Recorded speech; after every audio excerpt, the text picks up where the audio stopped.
Welcome to another episode of Unscripted with Marilyn Morales. Today I have a very special guest and I will be introducing her soon. I have been trying to get her on my show for a while now since I met her because she is such a sweet, sweet, sweet soul. You guys, I'm sure, are going to think the same.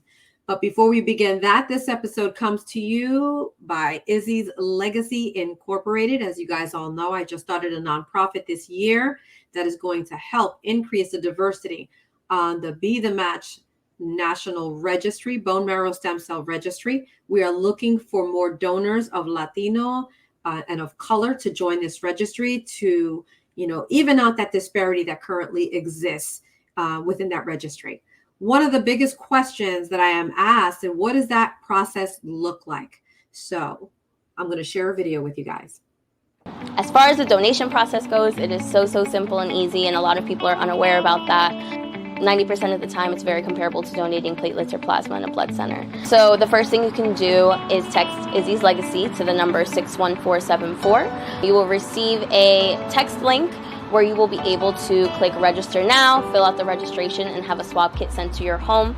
We also have tons of opportunities to do marrow donor registry drives where we can actually swab on site and sign individuals up in person. So there are many avenues for that, but once you're on the registry, it takes a couple of weeks for your swab kit to process, and then you will be in the daily searches for those who are searching for a match. If you end up being a match, you'll get a call and they'll ask if you would like to go forward with the donation process. 90% of the time, what they will ask for is a peripheral blood stem cell donation, shortly known as PBSC. And 10% of the time, what they will ask for is a direct marrow donation, which is from the back of the pelvic bone. So there are two different forms of donation, but more commonly it is going to be the PBSC.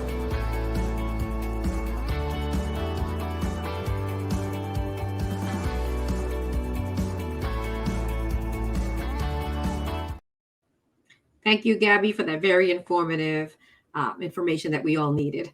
Gabby is actually the secretary of Izzy's Legacy, Inc., and most importantly, my daughter. So let's get to my next guest. My next guest today, I met her a couple months ago. Her name is Desiree Silva.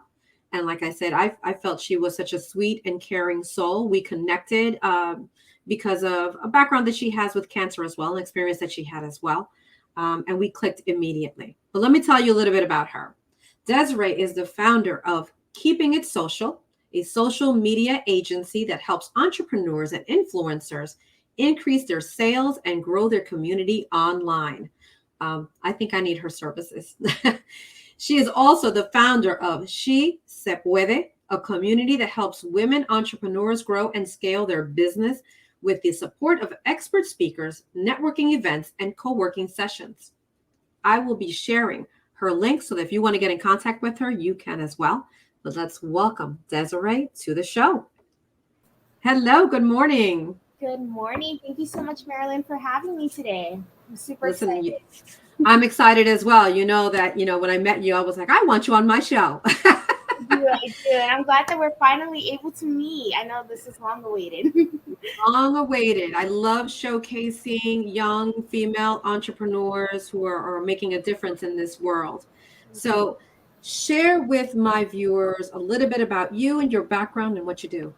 Yeah, so started working in social media on accident. I actually went to school for biology, and I landed an internship with the Walt Disney Company where it was kind of like a lottery system. And so my classes while I was there was actually for marketing. So when I came back, I was like, this is what I want to do.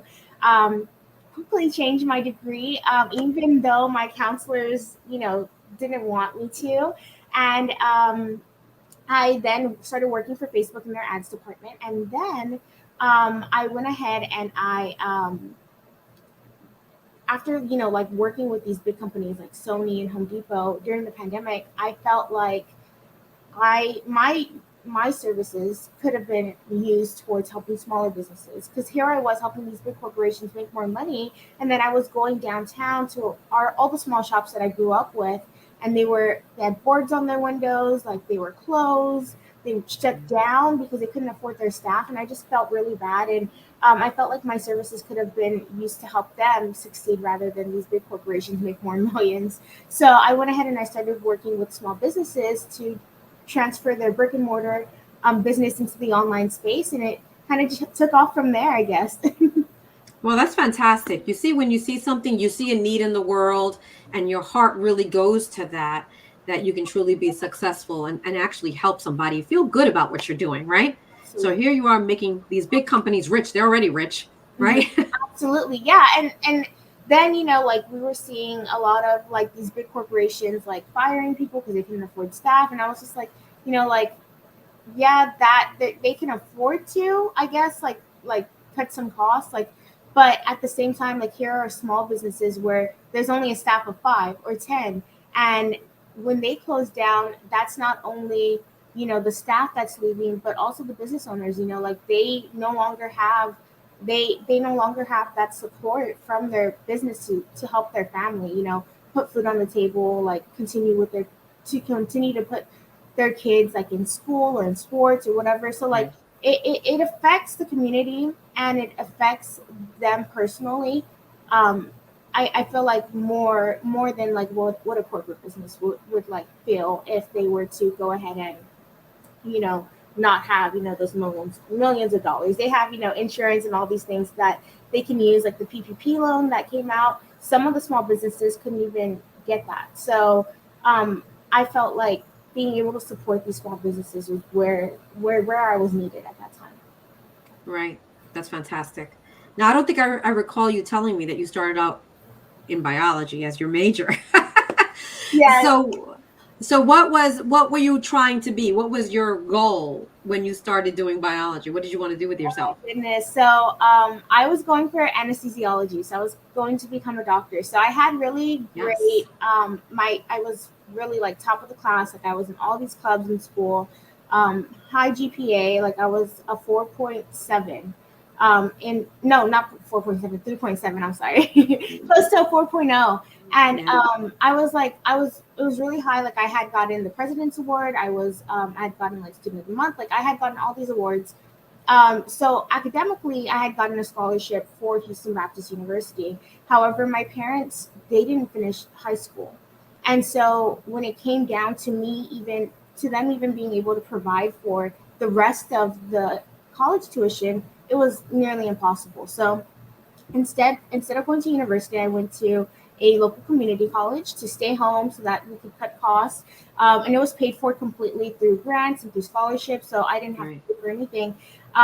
But when it came down to my major, my mom was like, my parents in general, they were like, we really want you to become successful. We don't want you to get a degree in art. Even though I loved art, I love performing, I love singing, all of the creative side of the arts. Like they were like, no, you have to get a job that's going to provide for yourself. Like we don't want you to become like us. And so their thought process was to put me through to become a doctor.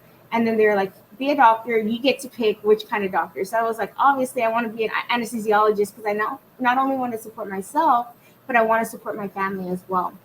Right. So I was like, okay, well, if I have to become a doctor, like this is what I want to be. And I don't know what I was thinking agreeing to that, because out of all of my subjects, the reason why I have a 3.7 is because my lowest grade, which was a B at the time, was always my science class. Like I was Ah! like science. It was the hardest subject ever. Like getting that B was a super struggle. And when I got to college, I just wasn't interested in the subject. It took me Mm, hours to learn like a certain subject compared to like my peers. It just wasn't grasping well with me. And I actually applied for the Disney internship because I wanted to get out of my classes without getting out of them. I needed like a break mentally. Like I said, I was spending hours each day studying for my biology, microbiology, like all the science classes. I yeah. probably only had like two regular classes aside from a majority of them being science, and it was just like nonstop studying, and I just was getting burnt out. And so I decided to see if I could get out of it by applying for an internship, and I did get it. But it when I got over there, it was like I said, completely different. I didn't know that it was a lottery system. I was just trying to get out for a few months or up to a year so that I could, get my mind focused so that I can return back and then really just dive in and finish it. And that was part of the reason why my counselors didn't want me to move. like move over to a different degree. It was because I was already almost done. Literally, I only had one semester left to get my degree to become to get my associates in biology, so that I could then go to university and become a doctor. So Right. that's the reason why.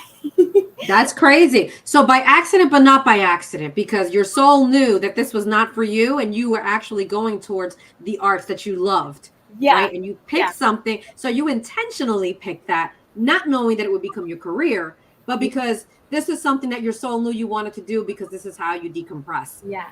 Yeah. Which So is beautiful, because now you get to do that.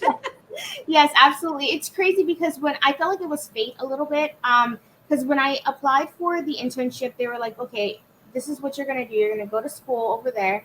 And the way that it was, I guess, positioned to me at the time was that I was going to go over there for biology still. I was going to be working in the animal kingdom department, and I was going to be with the animals. And so I was like, yeah, like that sounds fun. I told my counselor, she was like, yeah, that's great. It's still like a part of your major. Like, go ahead.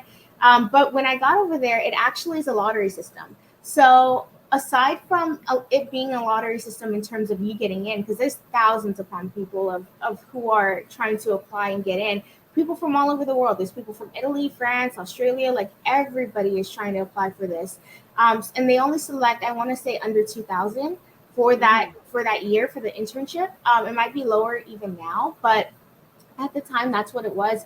And when you get over there, it's a lottery system for the classes too. So there's going to be some people who do get classes and some people who don't get classes. And the way I found out about the classes, because I thought they were supposed to be given to us, was through my roommates all sitting around a computer in the morning, and they were like trying to put in their names so that they can see if they can get a class. And so I remember I was like last to submit my name because I didn't know anything about it. And out of my 4 roommates, me and one other girl got classes. And so we didn't have any choosing in terms of like what they were going to be about, or like what it was going to, what they were going to teach us. So it was fate, I feel like, because it was 100%. Yeah. Now that you tell me that story, yeah, that was not your soul guidance. You're going down what you're supposed to go, but somebody else was handling that, right? Yes, listen, a lot of times things don't make sense to us, right? Absolutely. Sometimes we're doing something, it doesn't make sense, but we do it anyway. Mm-hmm. And doors open, and that's because that's where we're meant to go. Absolutely. Did you feel like that when you were going through it? I mean, in retrospect, you can see that. Yeah. But while you were going through it, how did you feel? So you know what? It's funny because I felt like at the time everything that could go wrong and prevent me from being there happened. So like that day I had to, get my paperwork together. I had to bring my ID, I had to bring my social, I had to bring my birth certificate, like all these paperworks. And I lost every single one of them that day. I could not find them for the life of me. I remember I had to, the day before, after I like checked my whole room, after I checked everywhere for it. And I think it was because I had moved the year prior. And so it was probably in a box somewhere. And later on, I ended up finding it, the original copies, but like everywhere, like I couldn't find it. So the day before, my mom's going with me to go to the DMV, or actually first to go get my birth certificate so that I can then go to the DMV so I could go and get my driver's license. And I remember I wasn't able to actually get the physical card. When I showed up to Disney, it was literally hours before I was supposed to be there for my first meeting, and I had my paper copy because the whole process, it takes like 7 business days to ship and everything like that. I remember also, it was just, everything was last minute because at that time, my mom was super scared. She was like, I don't know, I don't know, Florida, you have no family there, like no relatives to lean on. You're going to be completely by yourself. And we can't financially support you when you're over there. So you're going to have to find a job or something so that you can work and you can pay rent. Because even though it's an internship, you still have to pay for your dorm. And so she's like, you have to figure all these things out. And me, I always go on a whim. I was like, you know what, let me get there and I'll figure it out from there. And I was able to figure it out from there. But my mom was super scared, like, as a mother should, Listen, I wouldn't have let you go. So kudos to mom. What's mom's name? My mom's name's Jessica. So yeah. Jessica, I'm talking to you. Yeah. Listen, she did fantastic. I remember my daughter, Gabby, who was just on this video, wanting to go to Wake. She had gotten a scholarship to a college in Florida. She wanted to be a child life specialist, had dedicated her whole life to wanting to do this, and I wouldn't let her go because I couldn't, I had Yeah. lost another child. So I was like, I can't Yeah. let you go. And she was 17 at the time, Absolutely. by yourself. Nobody's there. There's hurricanes and things that happen. I'm Yeah. going to die if something happens to you and I can't get to you. I'm Yeah. not going to make it. Yeah, absolutely. Now, my mom was definitely a trooper, and it took a lot of convincing on Oh my end. my God. I got to hug that woman if I ever meet her. I had to bring up the statistics on the how many people applied. Like that's how I figured out it was fate because there's thousands upon thousands of students that apply for this internship, and out of all of those people, I was one of the few, and I was like, I can't miss this opportunity. Like this Yeah, is I hear that. I understand that. I get that. I would have to move with you though. yeah You're not going by yourself. yeah. Uh, are you an only child? Do you have siblings? No, actually, my parents are separated. They separated when I was 1 years old. So on my mom's side, I have two brothers, and then on my dad's side, I have three sisters, or actually four, about to be four sisters and one brother. So I come from Wow. a big family. You come from a Yeah, big family. Okay. yeah. All right. Makes So sense. siblings. Seven siblings, I guess. But you're your mom's only daughter Yeah, I'm my mom's only daughter and the oldest and the firstborn. Yes. and the firstborn. So scary, scary, scary. everything, everything was scary. I mean, graduating, applying for scholarships, like applying for schools, like that was all like something that was brand new to all of us, and that part was scary too. I mean, my mom was scared to give me her social so I could apply for FAFSA because she didn't know about that. She was like, "Why do I have to give you my social for it?" I'm like, "This is part of the process, mom. Like, and I have to do it." Yeah, Um, yeah. You see that? So there's a lot of, unfortunately, and I know within the Latino community, a lot of just not knowledge, just not knowing about things, especially when people don't have opportunities to go to college because they financially cannot make it, and don't know about these other things that can help you get through that process, which you don't know what you don't know, right? absolutely, And absolutely. again, with bone marrow donation, it's the same thing. The myths that's around it. What happens when I give my DNA? That's what reminded me of that. When they Yeah, swab in order to, get onto the registry, what happens to that? They're mhm. scared when they Yeah, know it's absolutely, just going into a database to help to try to save somebody's life.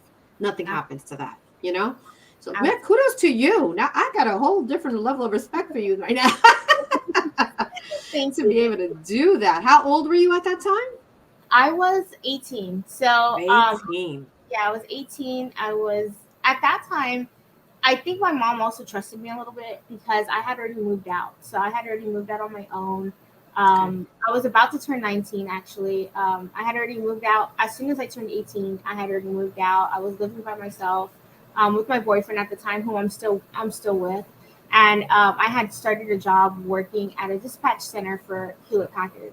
So she was like, okay, you kind of have your stuff together. You're living on your own. Like, I trust you enough to be able to, live on your own. The only part that really scared her was the distance and me Yes. having a job to pay for, you know, the dorm and everything like that. And honestly, it was a struggle. There's a Yeah. lot of days where I had to go to the dollar store to get like food because I couldn't afford like meat from Walmart or anything like that. And sometimes, Wendy's $4 like bag was like cheaper than getting Groceries. food, yeah, than getting groceries. And so, you know, it wasn't easy at all. I think that was probably one of my lowest points, being able to like support myself financially over there. But it was worth it because I got to meet a lot of people from all over the world, and the experience that I got from there was something that I wouldn't trade. I mean, being able to see behind the scenes of the Walt Disney Company and seeing what goes into making the magic happen is like so great. It was a great experience. Listen, it was a life-changing experience, literally for you, because it changed the trajectory of where you were headed, Exactly. right? mean, I had never even gone to Florida, much less like out of the state of Texas. And it was my first time ever being at Disney. And I was a huge Disney fan as a kid. So like it was a dream. Listen, I think it's phenomenal, and it speaks to the something I love to talk about, which is resiliency, right? And so your lowest points. Tell me, what did you do to keep your mind focused, to keep yourself afloat, to get you through those bad days? What tools did you use to keep you going? The support of my peers. So in my actual dorm room, there was 8 of us, and my direct roommate, she ended up being from China, and so she was going through her own struggles trying to navigate, the language, the people here, Wow. customs, and everything.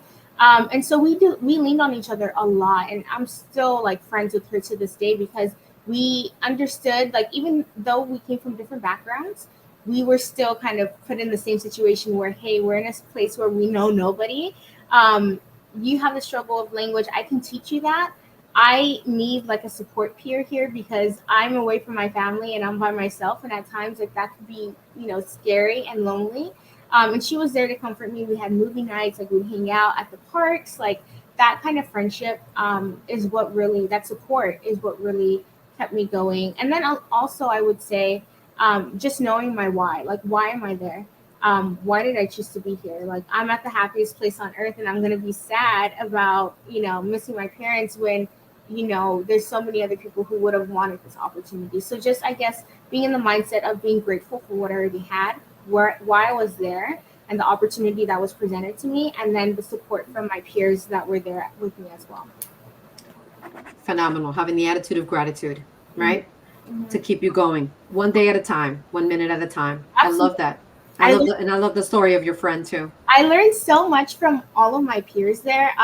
My family, they weren't financially stable, and so when I was on my own, I had to, even though I had like already been on my own for 1 year, I Hmm. was making a lot of money, and so being having to go from making $15 an hour as a 17-year-old over Yeah. to like $7 an hour, like working at a regular job, was completely different. It was a lifestyle change for me. And I didn't know how to manage my money. I mean, I was like, how am I going to survive with this? Because this is like nothing. And I still have to pay for gas. I got to pay for, food, all this stuff. Rent was like $700 at the time. And it was like for a Mhm. dorm. And I was like, how am I going to like do all of this? And one of my friends who came from a stable background, she taught me how to do my finances there. So like out of everything, like I learned like so much from not only like the because it's called Disney University, not only from Mhm. the university itself, but also from my peers, and learning like from them how to cook ramen, from my friend from China how to do my finances, from my friend who had been doing, I mean, she literally had a checkbook, and I was like, what is that? I've never seen that before. What do you do with that? Yeah. And she taught me. So like it was a life-changing experience all around. That's huge. I absolutely love all of this. One of the things I talk about is community. We can't do life alone. We have to be in community, and we have to be open, not so selfish to think that we can do it all, because we can't, right? Absolutely. Being open to that, learning from others, taking that, and being grateful for the things that they're Yes. teaching us, Yes. and keeping that spirit of gratitude. So one, you mentioned one thing as well, and let me see if I have this clear. So you were in a relationship, you were already living with your boyfriend, and then you leave to Florida. So you left without him, right? Oh, he actually came with me. He Um, did come with you. he Okay. come with me, and so I was like, he was there for me when I like needed a ride, because at that point I didn't have a car. So he was like, I want to be able to, you know, drive you to work if you need, and stuff like that. And so he went with me. I hardly saw him though, because of the fact that I worked a lot of hours, and then I would literally go from school to work, and I was just in that mode. But the I would maybe see him like for an hour a day, honestly. Yeah. And you And were in a dorm, right? So he wasn't in that dorm. he couldn't even be there at past a certain time. So at 10 p.m., everybody had to get their guests out of the dorm, and there was a security guard that would go by each place to make sure that if they didn't have the tag, that they would then tow the car. So he had to be out by like 10. And I remember there being a Walgreens next to us, next to my dorm, and he would literally sleep in his car because he had no family either. And I was like, James, if you want to, that's his name. I was like, if you want to, you can go home. Like, I think I can do it by myself. And he was like, no, like, I'm just scared that if anything happens to you, like, I would feel guilty for leaving you here. And so even my mom couldn't go, my dad couldn't go. He was the one that went with me. That's a keeper, sweetheart. Yeah. You don't find men like that. Mm-hmm. Those men are rare. So James, here's kudos to you, my dear. Yeah. Because men like that are very hard to find. Absolutely. So I agree. I think I need him on my show. All right. I think we all want to see James. We want to talk to James. Yes, absolutely. I'll let him know. Yeah. Connect me, okay? Because that's a rarity. I want to talk to this rare young man. And the two of you can come on together and talk to me about your experience. Yeah, for sure. It could be just him. He has his own story, and it's a great one too. So yeah. Amazing. I do want to hear it. So now tell me this. So in your business now, tell us exactly what is it that you do for the businesses to help them, gain clients and things like that. Yeah, so we have two different ways that we help our clients. One way is through our strategy call. So this is for people who already maybe have a team or a VA who's helping them with their social media account, but they're just not seeing the results that they need. So we have our strategy sessions where we teach them and their team how to create a strategy that's going to actually work for whatever their goal is at the end of the day. I don't know if it's to increase their followers, to increase their sales. We'll create a custom strategy for them so that they can reach their goal. The other way that we help our clients is through our Done For You services. And this is for people who don't like social media. They don't want to be on Facebook or Instagram all day. They want to just be in their business. And that's all they want to do is they just want to help and serve who they're meant to serve. And so what we do is we take over their accounts. We create content for them. We edit videos for them. We do engagement. We really just take social media off of their hands. If they want to be involved, great, but it's not necessary. We show them their pre-planned content beforehand. That way they can approve it. We make sure that their messaging is right. When we respond to messages, we make sure that it sounds like them and it doesn't sound like anybody else. That way they still get the benefits of social media without having to be in it 24/7. Amen. Love it. Love it. So, and for people like this that have a show, do you help increase their viewers on like this, like on a podcast? Do you help podcasters? Yes, we do help podcasters, YouTubers, influencers. Those are all people that we've worked with in the past where we've helped increase their viewership, sponsorships, and even collaborations. That's great. I was asking for a friend. No. Absolutely. Yeah, exactly. We'll be talking later. All right. Awesome. Desiree, thank you so much for coming on my show. I absolutely love everything about you. So my clients, I'll be sharing her social media links if you want to get in contact with Desiree. So this is the question that I ask all of my guests. How do you define success? Ooh, that's a good question. I define success by not monetary value. I define successful as somebody who enjoys what they do each day. They can wake up loving what they do. They get to spend time with their family and have time for the things that matter to them most. That is what I define as successful. Money comes and goes. I feel like your time doesn't. So if you can be able to manage your time the way that you would like to, that is what I define as successful and somebody who is doing great. Amen. Thank you. Thank you. That was beautiful. So for my viewers, I will see you next time. Well, in 2007, my 7-month-old daughter was diagnosed with a rare leukemia. At that time, we were told that because no one in our family was a match for her, that we would have to go to this outside Be the Match registry to find someone to literally save her life. We were also told that there was a very low presence of Hispanics within that registry, so that it was going to be hard for us to find her match. Fortunately, we did find her match, and it wasn't hard for Isabella. But when I took the information of myself and my other 2 children and entered that into the database, it showed that I had no matches. So I had 0 matches, and so did my other children. So that was a very real shock to me and a reality that had it been myself or my other two children, there was no one there for us. So at that point, I knew that I had to do something different moving forward, regardless of what happened to Isabella. Now, we lost her in 2008 from complications of being immune suppressed, but I continued to have that desire to do more. So I had drives to increase that presence of Hispanics on the registry. And then last year, I learned of a story of a mom who was searching for her daughter for 5 years and has not found her match, and that inspired me to do more. I always say that at the end of my life, I'd like to say not that I made $1 million, but that I added 1 million people to that registry and potentially saved 1 million lives.